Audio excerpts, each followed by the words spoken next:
I am the Tofu Golem. Please enjoy the video. In 3008, only way, the rainbow effect is a continuous color cycle applied to a light object, not a shader. Lights accept RGB values such as 255, 0, 0 for red and 0, 0, 255 for blue, and you can lerp between them. Control the cycle timing with a duration variable. A smooth transition often uses 3-5 seconds per color change. Also set brightness and range so the color reads correctly indoors. Recommended starting values are bright. Start by locating the target light entity in the workspace, for example named Ceiling Light 01. Attach a local script that reads current color and target color vectors, then lerps between them over time using a duration variable. Loop with a wait of 3-5 seconds per full color transition for smoothness.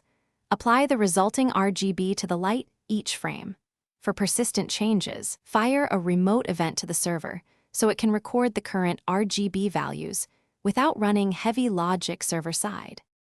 Keep the rainbow effect efficient by limiting per frame math and capping updates to 60 FPS or lower. Heavy per light work multiplies cost.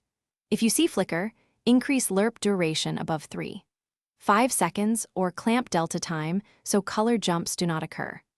Use client-side rendering for the visual effect and only send minimal state to the server via remote events to persist the current color. This avoids replication lag and keeps CPU usage down while maintaining synchronized appearance for new players.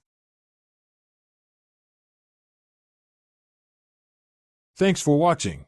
Consider subscribing if we helped you today.